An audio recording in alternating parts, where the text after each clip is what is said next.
It is now time for our afternoon roundtable discussion, and moderating this panel will be Ms. Gabriela Tessier, an anchor. We can give a round of applause already. I like that.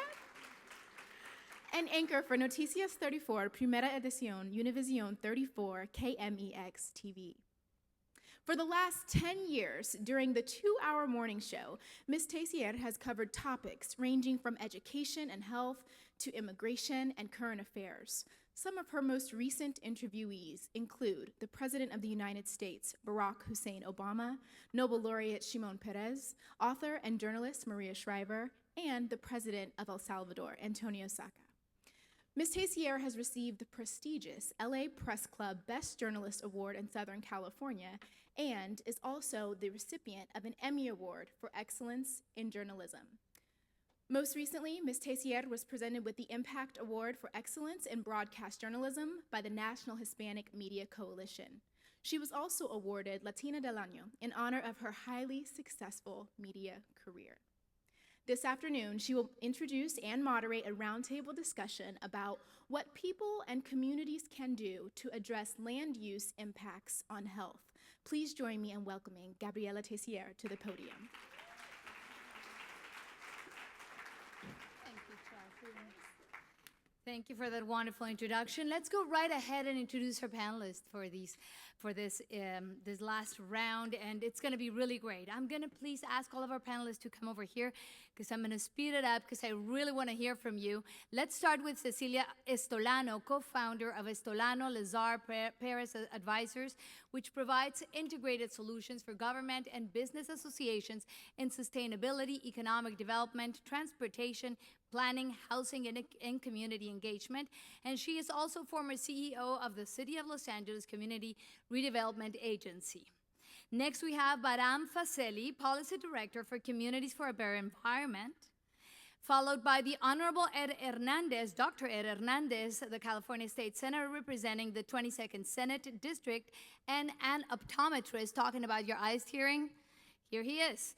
Andrea Jirico, professor of clinical preventive medicine at the USC Keck School of Medicine and director of community outreach and engagement for the Southern California Environmental Health Sciences Center. Also joining us, Dr. Joseph K. Liu, member of the South Coast AQMD Governing Board and president and CEO of the Coalition for Clean Air. Dr. Rachel Morello Frosch was professor of environmental science, policy, and management at the USC Berkeley School of Public Health. We also have Penny Newman, executive director for the Center for Community Action and Environmental Justice.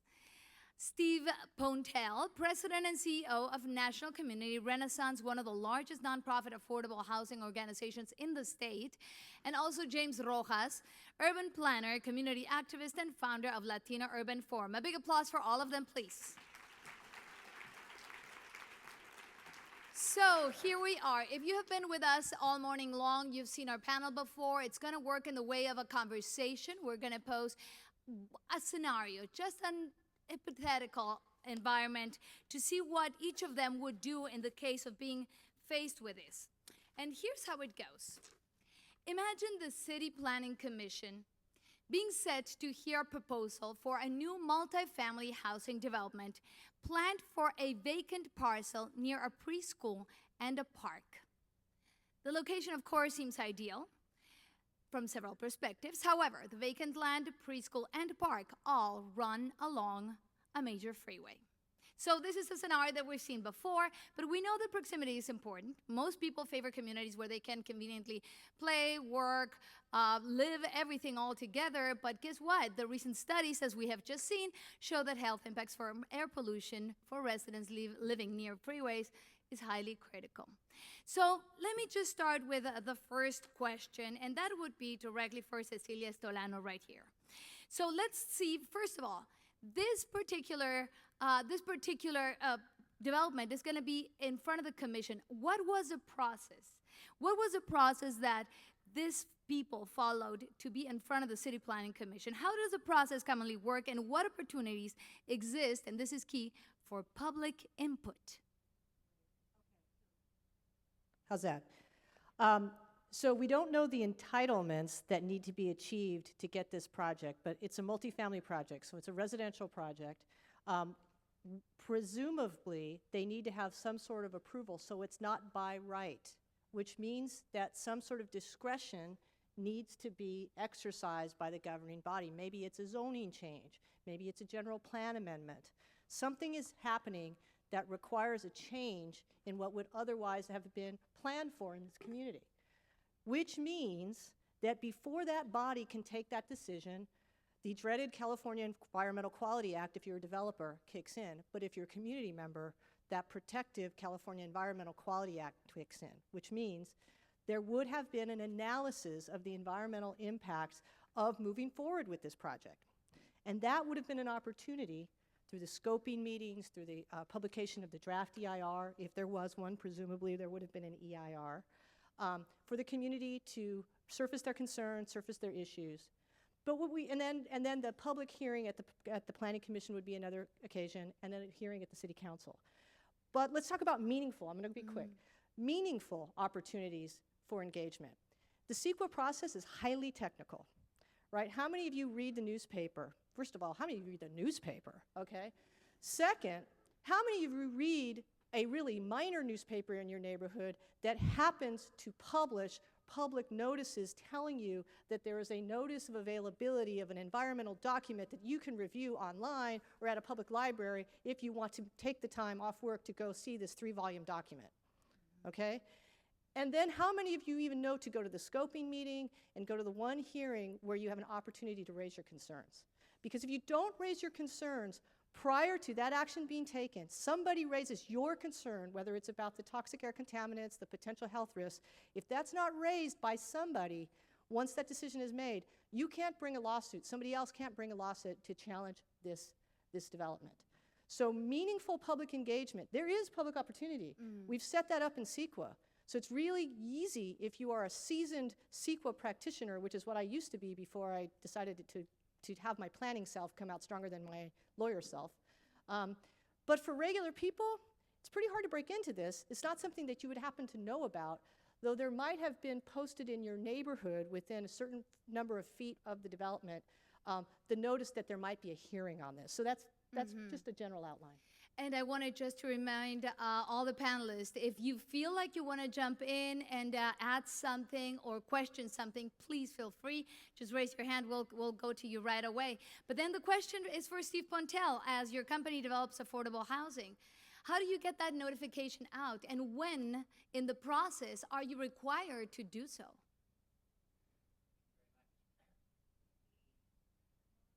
Got to press the How's button. this? Yeah. Thank you very much for the opportunity to be here and participate. You know, as Cecilia said, there are lots of standardized steps in the process. But let me kind of put a slightly different twist on the perspective. Because I would request and submit that probably the #1 environmental justice challenge we have, especially in Southern California, is a lack of quality, affordable housing. And so when you're looking at the challenges that we're facing, it is all about trade-offs. And so what I would encourage is if you were to hear about a development like this and see the notification process and participate in it, of course you would want good design, and of course you would want the best standards that could be applied.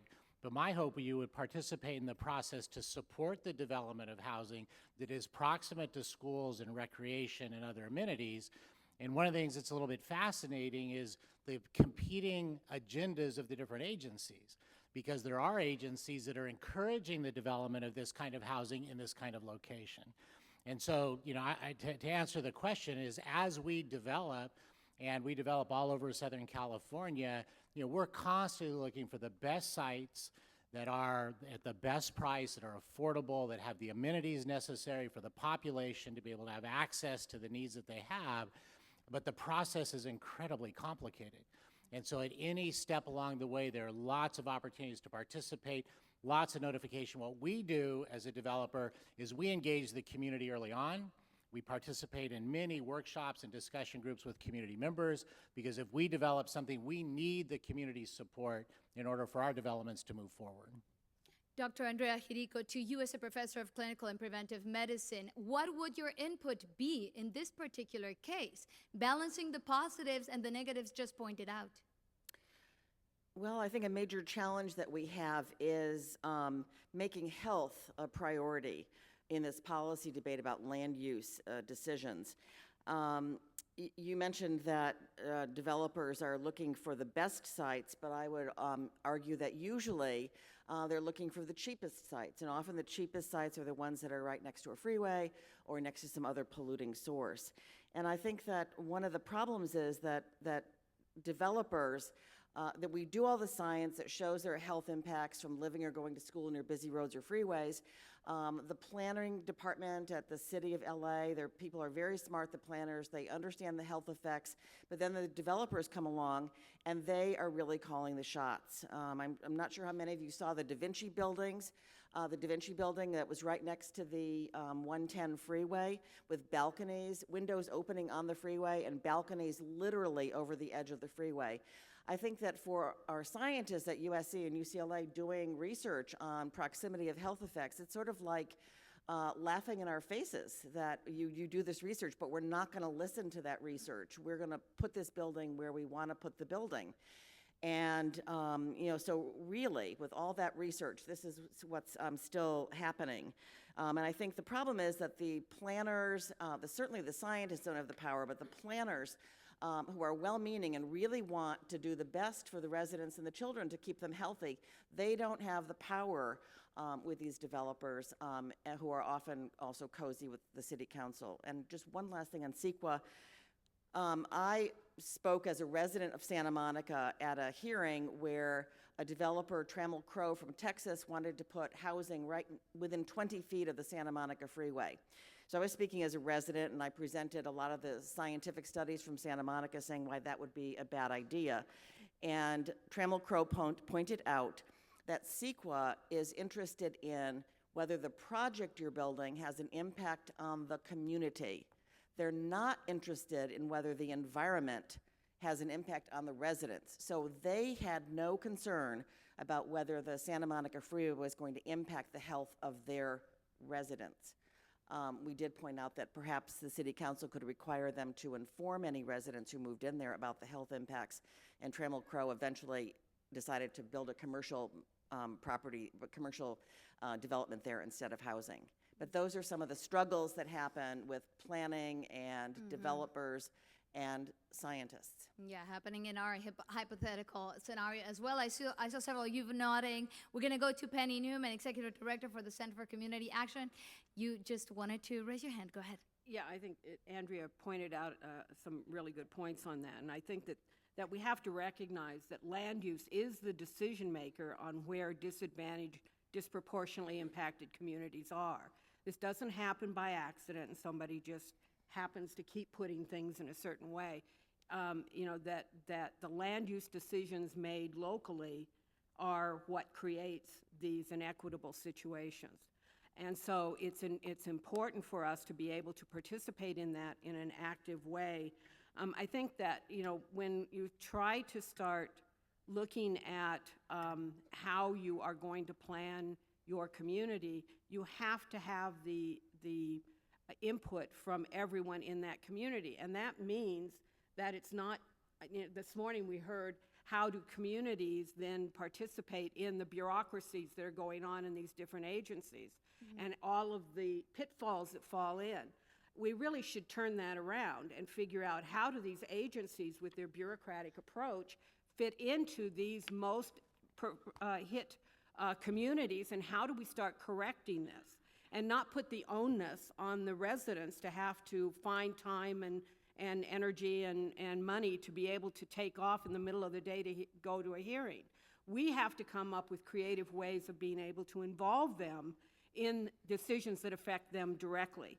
As part of this hypothetical, we actually have some real ones where we had a housing development proposed next to a freeway, the 60 freeway, and when we brought up the impacts of air quality upon health, the developer jumped up and said, we thought of that. That's why we have multifamily, low-income housing next to the freeway, which will be the buffer for the high-income single-family homes. Now, that type of mentality, it isn't what we heard this morning, too, about educating the community. Community knows what's happening to them. It's about educating these decision makers at the local level that are making these horrendous decisions time after time after time. Yeah, Senator Hernandez, what do you think about all this? Well, first of all, thank you very much for allowing me to spend some time here. I agree, and I have some concerns, but I'd like to also dovetail on what the speaker to my left just said with regard to health and how we implement that, but more importantly, how we bring that into the planning and or building. But also, I'd like to make a couple comments.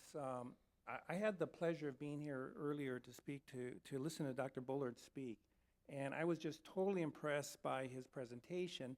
And the conversation I like to bring out here this afternoon is that of inequality that we have in communities, but more in particular, a comment he made that race does matter. And I think we have to look at race of how we deal with whether it's planning and or healthcare. And being chair of the Senate Health Committee, which a lot of times when you talk about development, you talk about smart growth, you talk about, transportation issues, there's one thing that's not brought up, and that's the health of the particular communities.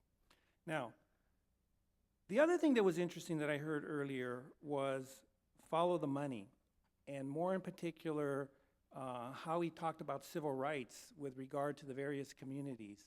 And I think if we're really going to look at how we're going to have development, how we bring CEQA into the conversation, the comment that was made over here right now about the buffer zone to have low-income housing so that the wealthy individuals could have, a better air quality, et cetera. I think what we need to do to make sure that the health effects of not only children but the population is perhaps we should look at this from more of a global perspective from the state and look at having that every general plan in the state of California in the cities incorporate into their general plan when they build, but more in particular, deal with the health aspect of their development. So, Senator, Mark is going to get really mad at me if I don't stick to his idea of going back into our hypothetical scenario. What would you tell these people? Now we have the developer going before a committee, and he's going to show his thing. And where are we? Did we miss the steps before that? Is that what you're suggesting to this particular community? Would you tell them right away, we failed you because we didn't do our planning before? Well, I mean, we have steps in process like CEQA, but which was mentioned earlier that perhaps the community doesn't read the paper. They don't go online. They don't go to the city council. They don't engage. I heard a young lady over here earlier complain about, poor communities not having their voices heard. By having these built into the general plans that affect the health and the outcome of communities of color, but in particular race, and if that's part of the general plan for the city, they have to address that. And I really believe that you have to engage the communities and reach out to make sure that they're at the table, that everything is done at the appropriate level. Correct. So, James, let's go over there to James Rojas, urban planner. You are on the forefront of that. So this particular people that are going to buy into these houses, affordable housing, right by the freeway, but they already go to the park there. They already have their school there. What happened? What do you tell them? No. Go ahead. Press the button. Press the button. There you go. Sorry. Okay, as a planner, we have to look beyond zoning. We have to look beyond our codes because this is what zoning produces. But there's a lot more other impacts in the world besides zoning. So we need to really understand how people are using their spaces, how they value their space, how they value each other. So we really need to expand the conversation to include other aspects besides just the regulatory processes that really create community. Mm-hmm. So to Dr. Rachel Morello, when it comes really to environmental science, do we all understand it? Do you think that the people that are going to probably buy a place there or live there, do they understand the impact? Well, my experience has been that communities very much understand what cumulative impacts are. People intuitively understand that living near a freeway is probably not good for your health and problematic. We wouldn't even be talking about the concept of cumulative impacts in regulatory decision-making if it weren't for environmental justice organizing. That concept was brought to us by advocacy and activism. So yes, I think communities do understand. They may not be scientists, but they know that living next to a freeway is bad for your health. What would you advise this particular people in this particular scenario that we're talking about? Because they already, as I said, they already go to play at that park. They already have their school there. Well, my advice would be you may be forced to be going to school there for whatever circumstances, but living there is just going to add to cumulative impacts. And so we need to organize. We may need to, and maybe data plays a role in that, and maybe science doesn't need to play any role. Maybe it's quite already obvious and there's enough science out there to push policy and to change this project so that it doesn't get, another bad decision about building another housing project near a freeway doesn't happen. And I think on a more kind of upstream strategy, we need to avoid this whack-a-mole problem where we keep having these housing projects being built near freeways. It's, we can't leave it upon communities to bring this to our attention time in and time out. Some communities don't have the capacity to do that, especially on a moment's notice with the cumbersomeness of CEQA. So I think, organizing has gotten more strategic by adding EJ elements to general plans so that there's requirements to avoid these scenarios in the future. But to you, what do you tell to this people there in this hypothetical scenario? Yeah, thank you. Well, I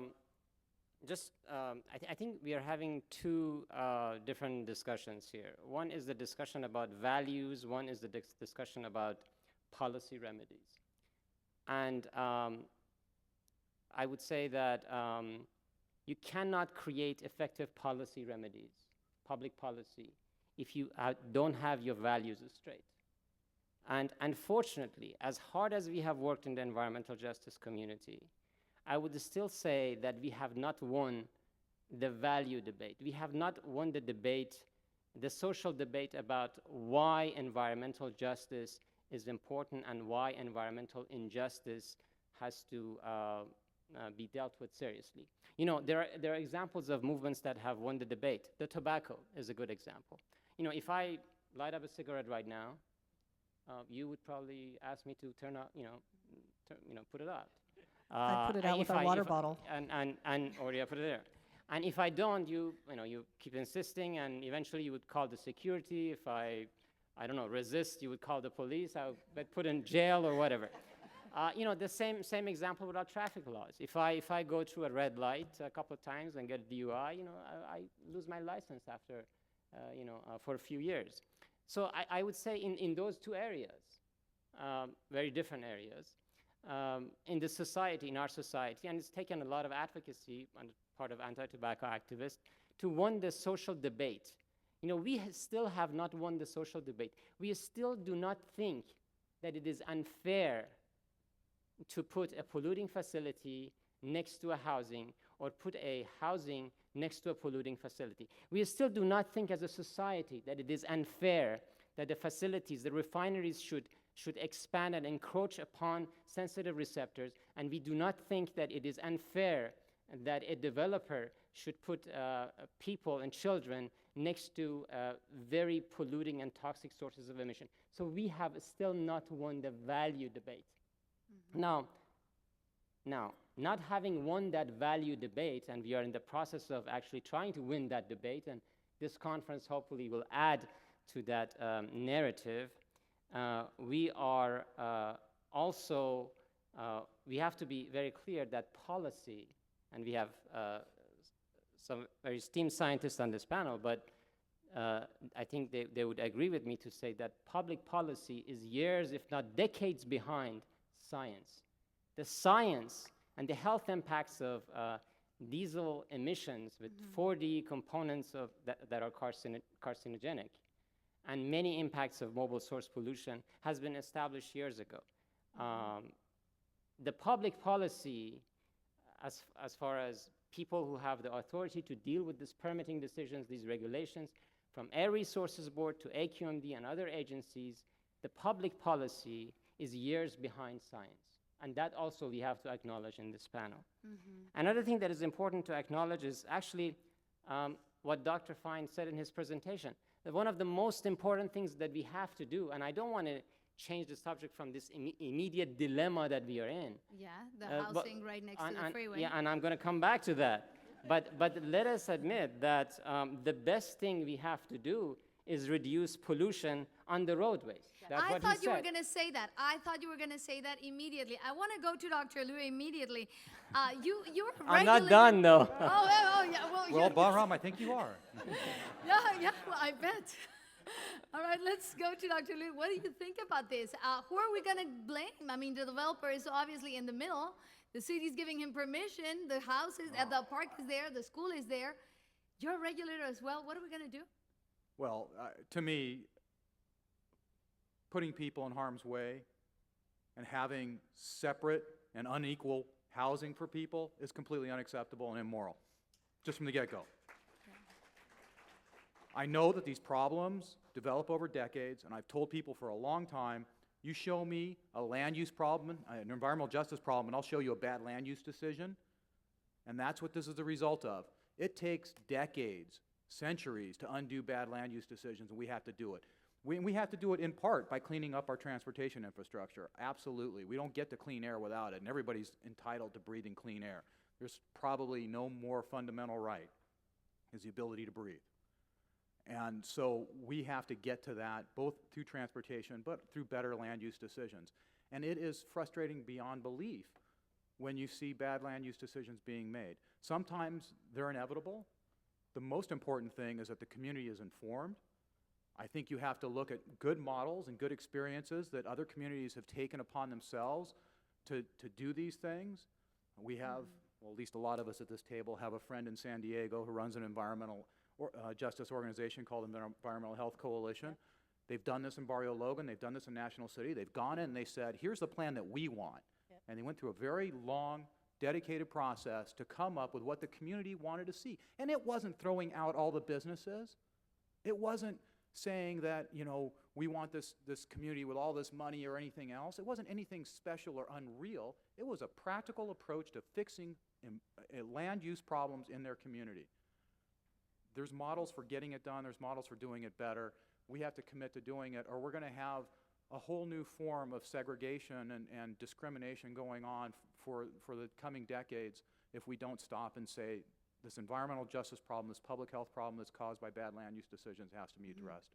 So, Steve, now you are in front of the commission, and you're trying to defend this project. You got all your permits in line. I have a lot of friends on the commission here. Of I can course, tell. of course. But they all signed, right? They all signed off, right? They said, that's fine. Let's just hear what you have to say. And what would you like to see here? How would you defend that project? Or how would you say, hey, listen, I'm in the middle? Well, just a couple of points. Number one, I have the advantage, we're a nonprofit affordable housing developer, so we can't get too cozy to the council since we can make no political contribution. So whatever that allegation is, I'll leave that to the for-profit guys, and we'll just kind of stay on the other side of the house. And I would argue this isn't two separate conversations. This is just one very incomplete conversation. Because when you talk about values, there are a lot of things in values. And I would argue that the value of food and shelter and a job are also values that need to be equated in the conversation. And so to have a narrow conversation about specific values, I would argue, is an incomplete conversation. And with regard to the land use policy, cities play the cards they're dealt. The state of California, Senator, has created an environment where we're 600,000 housing units short in Southern California today because of the policies set by the state of California, not because of the policies of local government. We're 2 times overbuilt on retail because of the policies of the state of California. We're 3 times overzoned on retail because of the policies of the state of California, because the only discretionary money cities have are retail. And so what the cities consider a win is a Costco or a Walmart or stealing the auto dealership from a neighboring city, and they perceive housing as a net cost, as a negative in their communities. So housing, writ large, across all sectors of housing, is negatively disadvantaged because of policies set in Sacramento, and cities are playing the cards that they're dealt.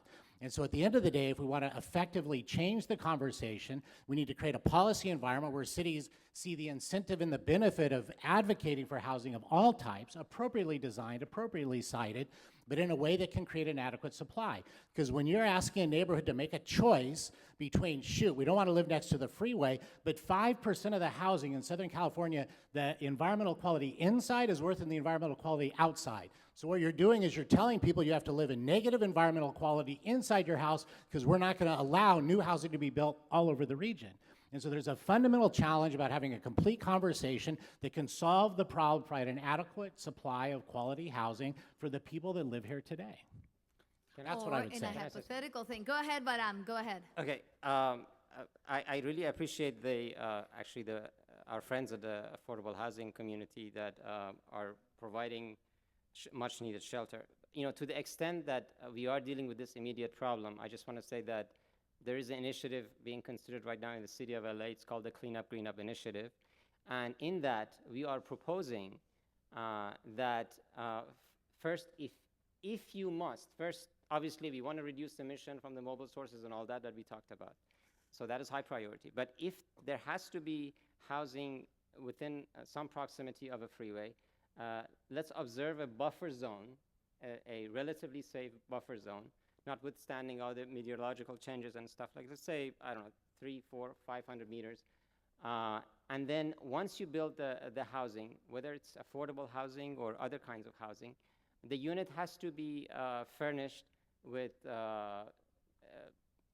state-of-the-art filtration system, HEPA filtration, and monitoring. And let's also say that, you know, you can bring the school into that housing unit so that, because you don't want people from that housing unit to go and play in the school that is being highly contaminated by the freeway. So there are ways, even within the constraints of a current debate of the current bad land use arrangements, to solve some of these problems. And there are some sort of short-term solutions to deal with that until we get to the point of the 2050 goal of ridding our transportation system of carbon, begin fossil-free transportation system, which we won't have some of these problems. Let's remember this was affordable housing. So furnishing that house with all that, I would wish I had it for my house. And I'm not close to the freeway. At what cost? That would be very costly. Let's go over there to What Penny. happened to cap and trade money for affordable housing? Exactly. I mean, Cecilia. Health Yes. impacts also have costs. Health There- impacts also have costs, yeah. There is money out there. It's where we're choosing and what value we put on where we're going to spend it. And, you know, so one of the things that we've done in Miraloma, which has a huge air quality problem, continues to be out of compliance over and over again. We were able to put certain conditions on any kind of development that goes in. And so there is a housing tract that lives right next to a very busy street that has 800 trucks an hour that buzz through it. Through a legal settlement, we were able to get funding in order to do a restricted truck route so that we are closing that street to the trucks, finding an alternative route for them. So if we can't move the homes, we create the buffer zone by getting rid of the trucks. So if you're creative about it, we have an EJ element now in the city of Harupa Valley. If we start recognizing there are disproportionately impacted communities, and we have the tools through CalEnviroScreen, EJSM, and others to be able to do that, we can go to those communities that are hit the hardest and put some of these requirements on them. Each of the houses, the new housing developments that go in Harupa Valley have to have the high-performance air filtration units put on them as a part of their condition. There has to be a setback. There has to be the vegetative barriers that actually absorb some of this. In So- our hypothetical area, I'm not sure that we're considering that for that affordable housing This that is we're for right there. affordable housing So as we should well. put it in. Senator Honorable Hernandez, could you please pitch in and tell me, would you stop in this hypothetical housing that we're going to put there? Would you mind changing the traffic or limiting some kinds of trucks in that particular area where we're putting our affordable housing? Is that doable? Well, I mean, obviously, it can be doable based on what the local municipalities choose to prioritize. And I would agree with the gentleman to my left, I believe is the developer, that maybe we need to look at the policy changes from how we incentivize cities to generate revenue. I mean, if you look at most of the cities, why do they want the Walmarts? Why do they want the car dealers? Unfortunately, it's to generate services for their particular constituents. And I think if we're going to make some changes in policy, we need to make some changes at the state level, and it's through advocacy, it's through the voters, it's to speak to their local electeds, that we change that incentive to move it from that to build affordable housing and make an incentive to build that housing. James, would you mind telling us, sharing with us a little bit, who are these people that would want to go into that affordable housing? Since you have very close relationship with the community, specifically Latino community and minorities, do they mind living next to a freeway? Would they rather be living next to a stream? What do we do there? Well, I think it's a matter of trade-offs. By choice, they're going to have to go where they're going to go. So I think that's an issue that, as cities, we have to take a look at. People are going to take the low-hanging fruit. It might be in a bad position, but somebody needs to protect everybody's health, and that's where the city comes in and says, we just can't build here, because it's not healthy, and we have to take that initiative to really kind of create these kind of healthier places for people to move to, because people are going to go where it's cheap, no matter what. So we have to come in and say you can't build there. To Andrea Quirico, preventive medicine, when you go to the doctor and you say, hey, I'm pregnant, I live in this housing here, and the doctor tells you, well, you might be at risk, right? What does this person do? What do you think that person can do to avoid being in harm's way at that particular time when they already are located in that particular place? So you're suggesting that this housing development, let's say, has already been built? Yeah, It let's went suggest forward. it's already being built because it went in front of the commission. They said, all right, let's do it. Wow. So this woman is pregnant and she's living near the freeway. I guess these secondary solutions that we talked about, such as filters, which I don't think are a primary solution, but probably putting a HEPA filter into the house at that point would be valuable. She might consider whether she has another place to live. If her mother lives in a different place, she might want to spend her pregnancy there. I mean, that's pretty crazy, but our science at USC and UCLA and other places around the country, Harvard and Columbia, is showing that when a woman is pregnant, she has risks in terms of high blood pressure and different kinds of complications that can occur. But just like with smoking, if you're exposed to traffic exhaust while you're pregnant in your home, you can end up having smaller birth weight babies or premature babies. So there are these kind of health risks that are faced. And I think that, unfortunately, we get a lot of calls at USC from people who are about to buy a house, and many of them are young people in their 30s or 40s. And so one of the first questions is, well, are you planning to have children? And we then discussed the science, and a woman the other day said, no, I don't think I want to have a child, but I'd have to say I have a heart condition. And the freeway, she was about to buy a house 800 feet from one freeway and 500 feet from another freeway, the 405 and the 10, and we discussed the science, and she very sadly chose not to buy the house. So I think that those kinds of decisions are being made every day, and frankly, if you look at some of the real estate pages, people who are looking for a house say the houses that are cheaper, it's like the market is recognizing this. The cheaper houses are the ones that are near the freeways. And so people, whether it's an EJ community or a wealthier family, they're faced with this all the time, that the cheaper housing is near the freeway. So. Cecilia, I see you nodding. Yes, I think Steve Pontel really hit it, and we need to confront the issue of where is housing going to go, okay? This is not ideal to put affordable housing next to a freeway, but where is the cheap land for affordable housers to build? We eliminated $1 billion a year in affordable housing subsidy when we eliminated redevelopment, and we haven't replaced it with anything. The cap and trade money for affordable housing is $150 million for the entire state of California. That's ridiculous. It's going to grow, but it's never going to replace that $1 billion that went to affordable housing all throughout the state.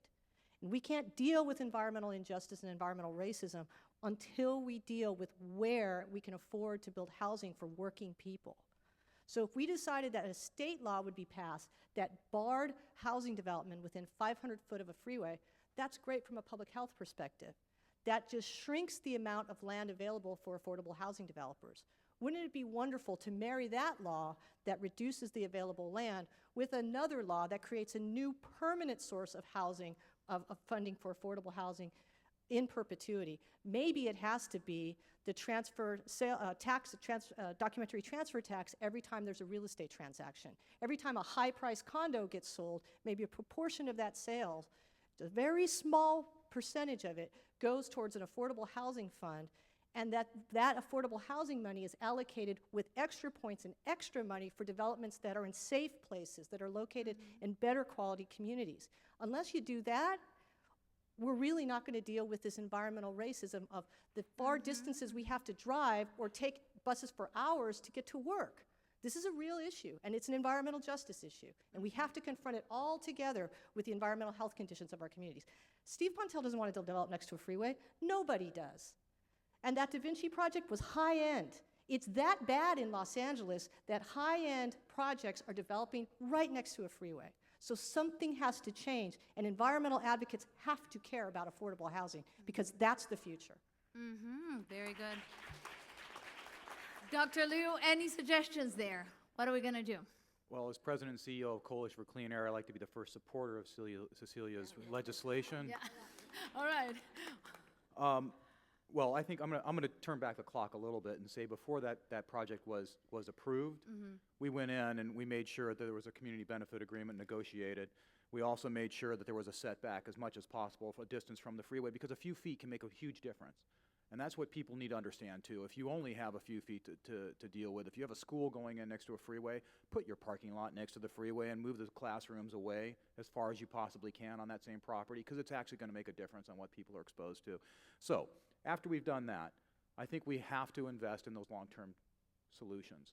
And you have to have people educated and dedicated to doing that because there's no other way we get to these problems. These problems last for decades, for millennia, and we have to start making those decisions now, and we have to start recognizing, and one thing that we have to recognize and be really aware of is that the more that the health scientists study this issue, the worse the problem becomes because they keep finding we've been underestimating and underestimating and underestimating the health impacts of exposure to air pollution. And so unless we can see, I mean, there's one prediction I'll make right now, is that 2 years from now, 5 years from now, 10 years from now, we're going to be sitting there saying, oh, back then we thought it wasn't bad as a problem as it really is. And so we have to start working right now to start addressing this in a much more fundamental and systemic way. Dr. Rachel, are there any environmental suggestions that you would do and to this particular case when we're right next to the freeway? Are there any other things that you would add to this project so it would be at least not that harmful, or is it that bad that we should be not even considering it? Well, again, I think other panelists have articulated the challenge that we have a huge housing crunch and you know, housing is continuing to be built along freeways. So I personally don't think it's a choice when you ask people to move into those places. But in terms of, you know, immediate sort of remediation to address the air pollution problems if you happen to live near a roadway, people talked about air filters. I mean, the other things that people do to reduce air pollution is tree planting. That's huge. That's a huge deal. And so there are lots of wonderful organizations. Up where I live in the Bay Area, Urban Relief does a lot of very good urban forestry in neighborhoods that don't have a lot of tree canopy, and it does a lot to improve air quality and also help with heat islands during summer months, during extreme heat events. It makes a huge difference.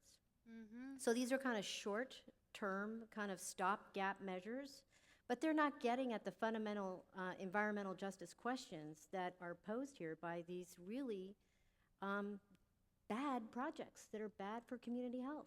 Building housing next to freeways, bad idea. Go ahead. I just wanted to add that I believe it's somewhere in Marin County where they recognize that their population is aging and they can't afford to live in these very fancy houses in Marin anymore. And I believe the rule is that if you remodel your house, you have to remodel your garage with permits and everything. You have to remodel it and have it be affordable housing. So I think that there are also issues about garages, and I know that there are garages where 5 families live in, but in terms of really looking at zoning and permitting, looking at garages and how they could be safe and permitted affordable housing, looking at 2 houses on a lot. I mean, other kinds of things that have been thought to be not a good idea for years would open up a big market for affordable housing for people. Honorable Hernandez, are we looking into anything like that for our project, short term? Well, I'll tell you, whenever I go to conferences, I always seem to pick up some pearl of wisdom, and I think the one that I picked up today was banning public housing within 500 feet near a freeway. It's probably the best idea I think. Will that work for everybody? Will that kind What of about work? affordable housing funding? Not there for Steve. Why not, Steve? Well, I mean, it is already the case that subsidized housing is the most expensive housing to build in the state, because every single state requirement, whether it's energy efficiency, whether it's prevailing wage or union labor, every single state requirement is layered onto the production of subsidized housing. And so the challenge is, if you continue to layer additional costs and requirements, the money has to come from somewhere. And so, I mean, at the end of the day, what Cecilia talked about is the loss of $1 billion. Let's say that 20% of it was wasted. I mean, that's still $800 million producing affordable housing units is no longer part of the equation right now. And I can tell you, as an affordable housing developer, we are scrambling for every nickel that we can get to make a project work. The toughest places are the coastal region. I mean, you try and build affordable housing in the coastal regions, the prices are absolutely insane, the cost per unit to produce a house. So anything you do to add costs, please do it with an eye towards where are we going to get the money? Because it's easy to add a requirement, it's hard to find the money. I'll add one more idea for the senator, a clarification of the Costa-Hawkins Act, which many have used to say that inclusionary housing is illegal. Clarified by the legislature that no, we don't mean that inclusionary housing is illegal. If a city chooses to require inclusionary housing, which means that if you want to build market rate luxury housing, a percentage of the units have to be affordable. If a city chooses to do that, it's their right to do that. We lost a very important way of producing affordable housing when the Costa-Hawkins Act was interpreted by a judge dealing with that same developer who built Da Vinci. He built Da Vinci. Jeff Palmer, remember that name, people. Okay. He brought a case that challenged... Hypothetical, too. Yeah, very hypothetical. Of course. Anyway, but the point is that took away an important land use tool, a land use tool that translated into real value for affordable housing development. So we need to have more land use tools, and one of them is inclusionary housing.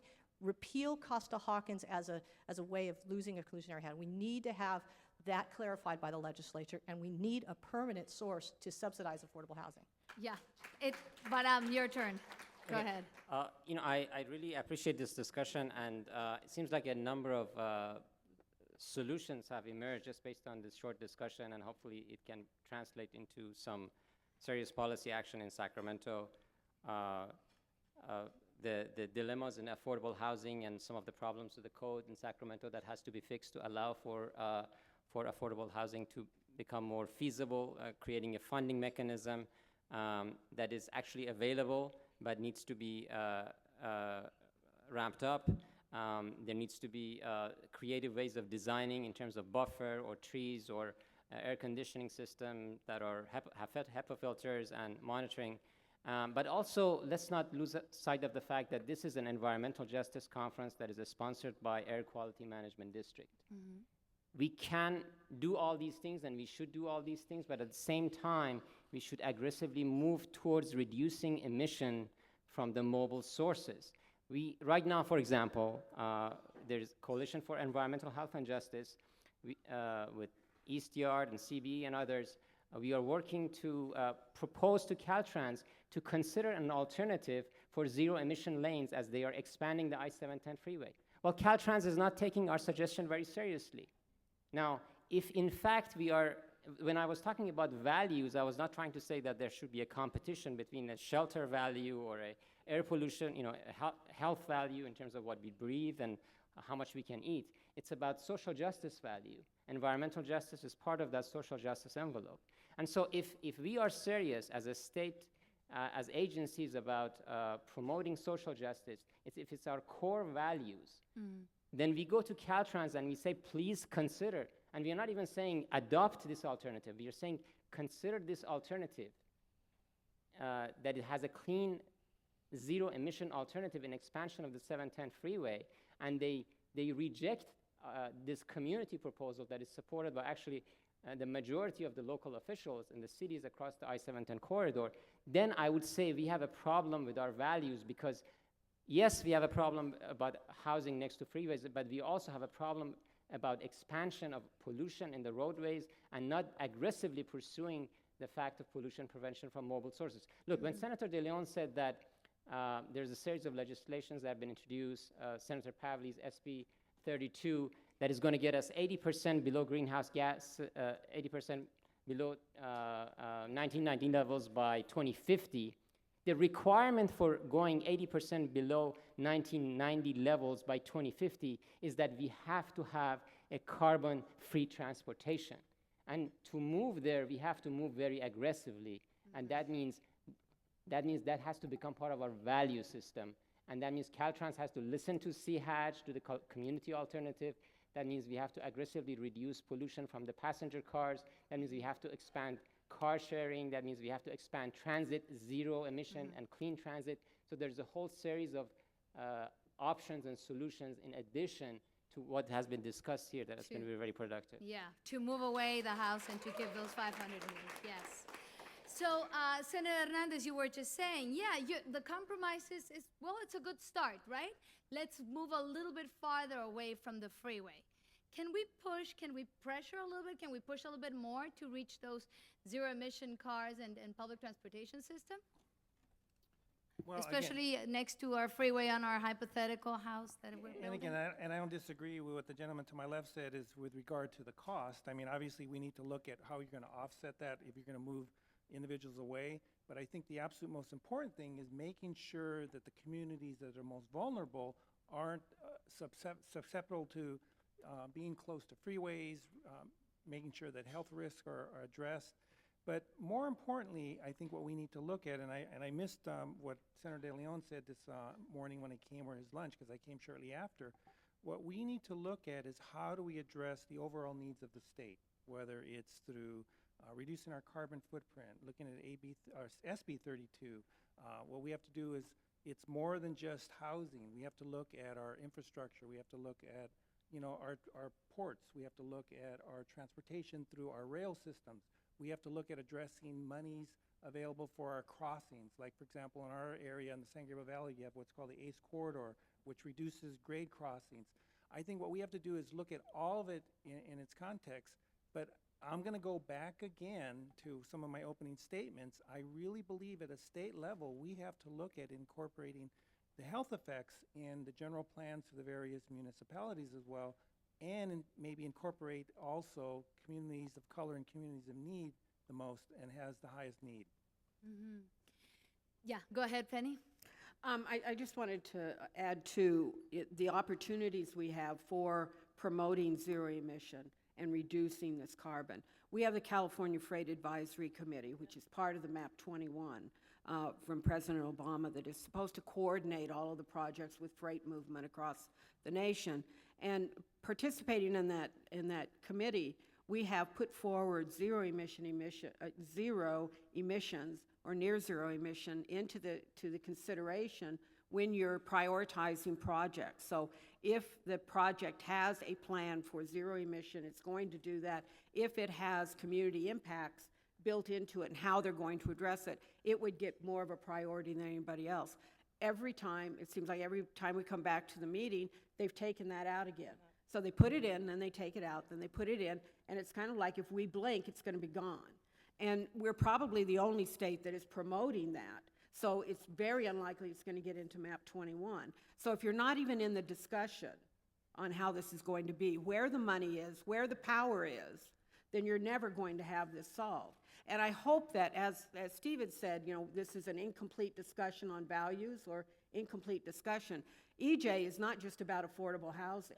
EJ is about jobs. And if we keep promoting the type of industry like warehousing, which has poverty-level jobs, that has horrible working conditions, and, you know, they're temp workers, they have to call the night before to see if they even have a job. They can't get a second job because they don't know if they're going to be going to work. If we don't start broadening how we're looking at this and recognizing that environmental justice is an institutional setting, it is built into the structure. It is structural racism, it is structural discrimination. And if we don't start piecing that apart and really addressing it in a holistic way, much like our cumulative impacts, we have to look at it in a broader way, or we're never going to get to this problem. And that's why I'm so excited about EnviroScreen, that is identifying those communities hardest hit. That gives us a target to start from, where we can make real impacts if we target and focus some of our money and our resources and our efforts into reducing the pollution in those communities and adding in the good stuff. It's not just getting rid of bad stuff, it's getting the good stuff in there so that they have parks. You know, the idea of affordable housing, having a park right there, it doesn't happen.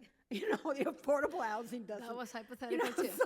Real hypothetical. Indoor so, park with a you know, turf. so I think that it really needs to be a discussion much broader than our hypothetical and what we've been able to really. I'm with Penny. That was awesome. That was great. Steve, So go ahead. just three very specific recommendations. But number one, Penny, the tax credit scoring does influence where affordable housing put our projects. And I can tell you that parks are a very important one of those scoring criteria. So if you're going to win any federal tax credits, you have to have an amenitized location. Otherwise, you'll never win any tax credits. So there is an opportunity there. But three specific ideas. Number one, if I'm a billionaire building a football stadium, I can get protection from CEQA abuse. If I'm building affordable housing, I can't. And the people that are anti-affordable housing are often very sophisticated. They're often very wealthy. And they can use CEQA to stop just about anything they want to use it to stop. And so there's an opportunity there to say, look, CEQA is an incredibly important tool. The abuse of CEQA is very dangerous. And so at some level, that needs to be thought about. Second point, LA County is leading the way with the connection of public health to housing, using public health dollars to help meet housing needs. We need to do more of that, and we need to really understand the healthcare consequences of the unhealthy housing that we have. 17% of our economy is healthcare. We've got to make sure that the connection between health, public health, healthcare, and housing is one of the primary social determinants of health, can be strengthened in order for us to be able to have access to those additional resources. And then my final point, and this is my Don Quixote-ish quest, would be that all the sales tax goes to the state of California. Cities get a commensurate amount of income tax, 50% based on where people live, 50% based on where people work. Immediately, cities are incented to do jobs and housing, and Walmart has to pay 100% of their costs. Nobody has done the study of the billions of dollars that have been rebated back to retailers through sales tax deals that have been taken out of local government opportunity for local government use for infrastructure. Totally, it was the game. Cities had to play it. Nothing against them for doing it, but the state has the opportunity to change that. And then, this is the part that I find most interesting about cities. It used to be approximately 65% of our economy was sales taxable. That's down to about 35% of our economy. So cities continue to fight for a shrinking percentage of economic activity for their discretionary revenue. Play that forward long term, cities will have no money to do anything. And so at the end of the day, if we don't change the fiscalization of land use at the local level, driven by the state, we're going to continue to have bad local land use decisions. I might add, on your last point, Senator Hertzberg is exploring taxing actually services, which is the giant growing part of economy, and backing away from sales tax on goods, right? You've got to start taxing services. You do it in a revenue neutral time right now, but over time, the pot will get bigger. And I think, Steve, you're absolutely on the right track. We have to reverse what we have now as the fiscalization of land use. It's produced sprawl, it's produced environmental injustices, it's produced terrible fiscal conditions for cities, and then when you took away redevelopment, it's a complete disaster. This is the time to actually try to do it while we're in a little bit of a better economy. And I applaud Senator Hertzberg for trying to take the lead on it, but he faces an uphill battle. This is an environmental justice issue, actually. Thank you, Cecilia. And with that, we're going to go to closing arguments over there. Please, we're going to start with reminding you that the main topic is what people and communities do to address land use and impacts on health. So we're going to start over there with James Rojas, please.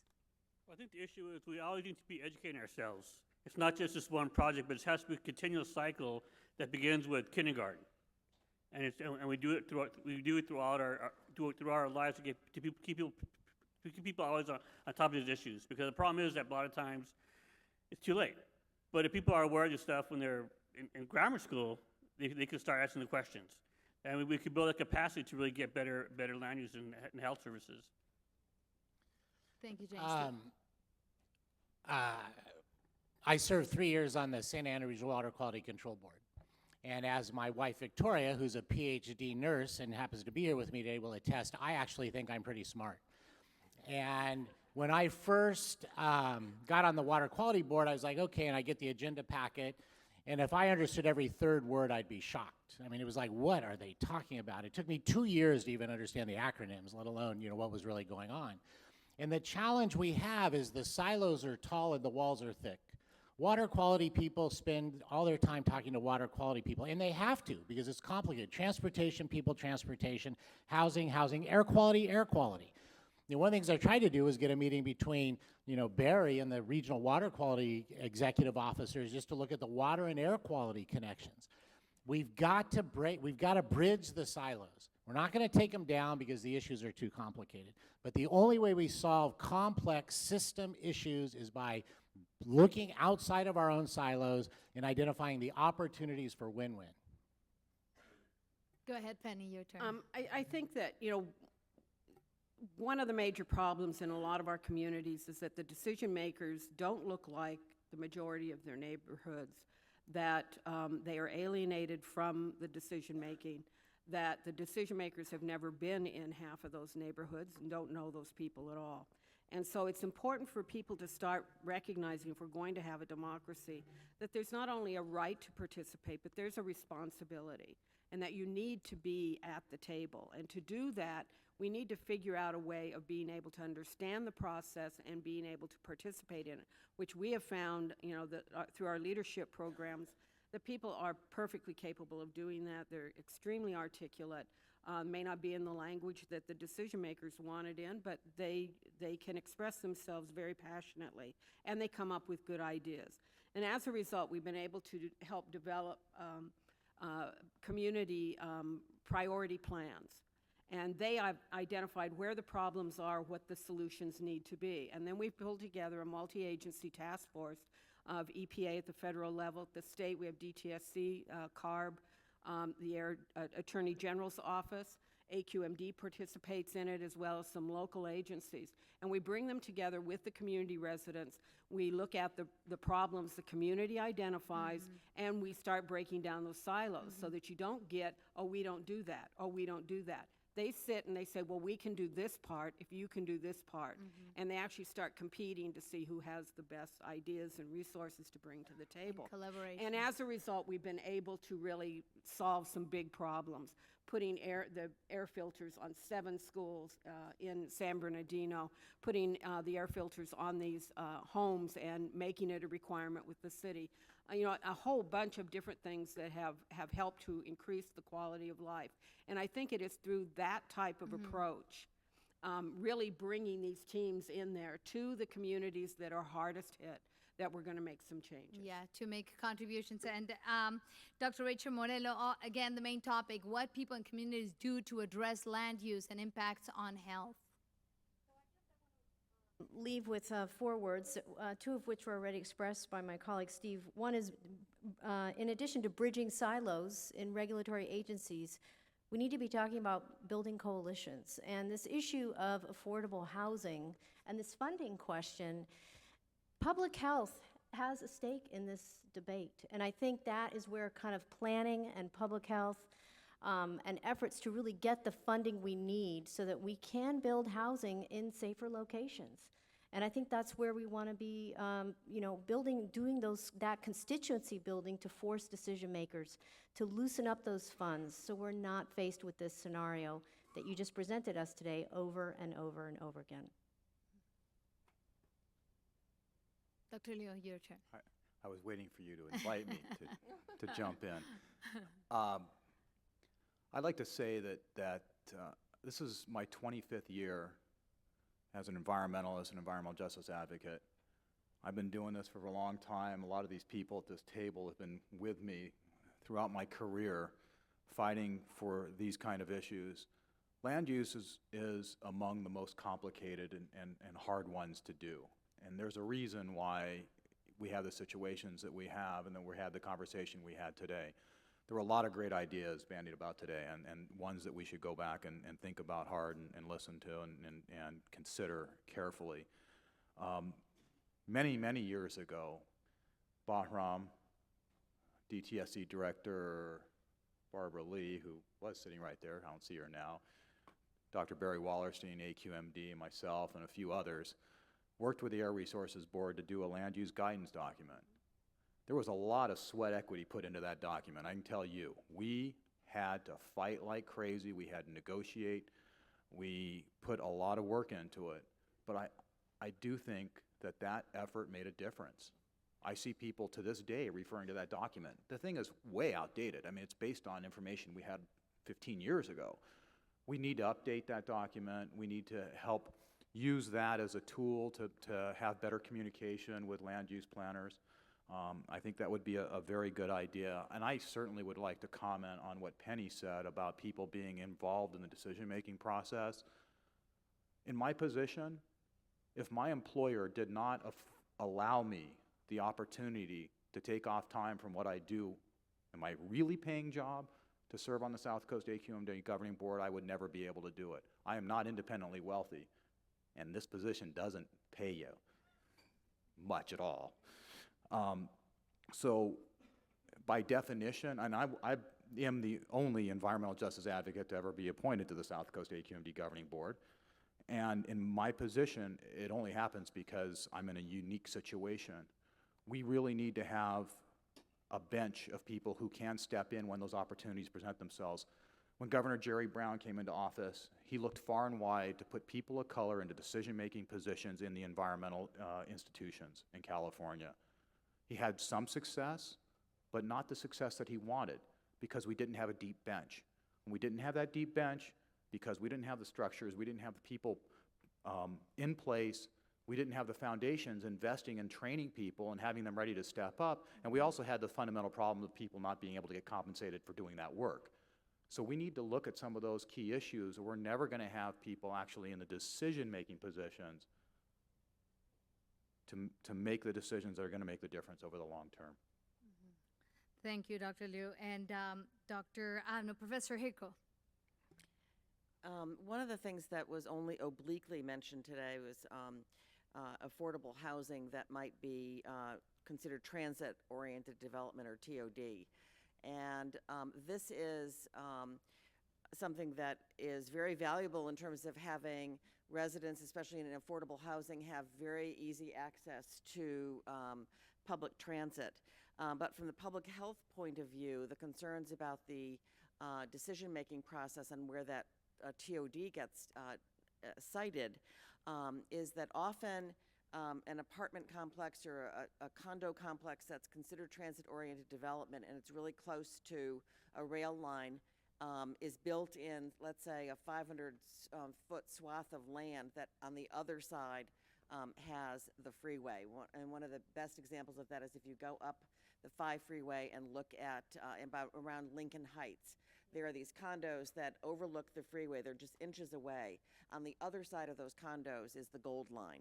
So I think that those issues really need to be considered, and this is where public health needs to be part of this policy debate about housing and affordable housing. Thanks. Thank you.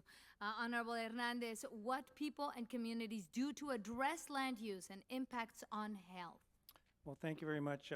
First of all, I do appreciate the fact that health is part of the discussion when we're dealing with land use issues, especially with regard to environmental justice.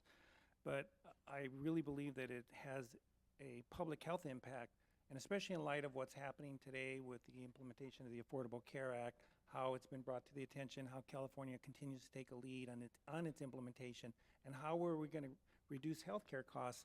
And by reducing healthcare costs, by incorporating land use issues and relating it to health is extremely, extremely important, and how we're going to deal with legislation, whether it's at the state level and how we deal with it at the local level, to make sure that that's part of the discussion. But thank you. I'd just like to thank you for allowing me to participate this afternoon. Thank you, Senator. Baram, your turn. Thanks. I just want to appreciate the opportunity to have this exchange. It's been very productive.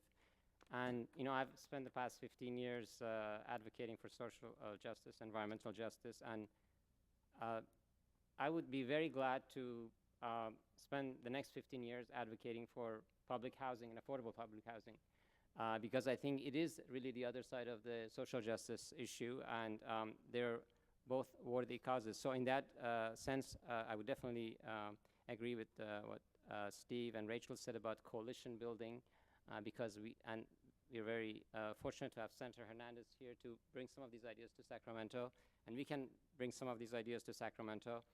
You know, this morning I was reviewing actually the environmental justice principles that were passed in October of 1991. And when I was looking at those 17 principles, I realized that how fortunate and privileged I've been to been advocating for those very worthy principles. And that if in fact people in the government agencies, in the regulatory agencies from EPA, the Office of Civil Rights at EPA, to Air Resources Board, Cal EPA, AQMD, and others, had taken these principles more seriously then. And I think they're starting to take it more seriously now, but if they had taken them more seriously then, that was 1991,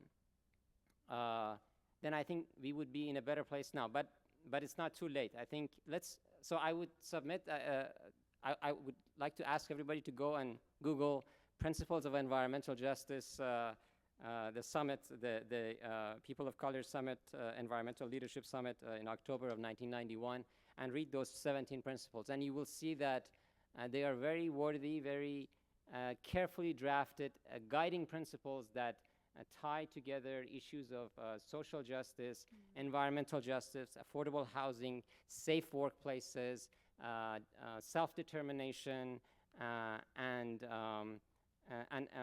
public health, and many things that we are discussing today. Mm-hmm. Thank you, Vara. Okay, and thank you also for allowing me to participate in this. 3 things that the public can do to deal with land use impacts on public health, and I'm going to talk about them a little bit briefly. Education, organizing, and follow the money.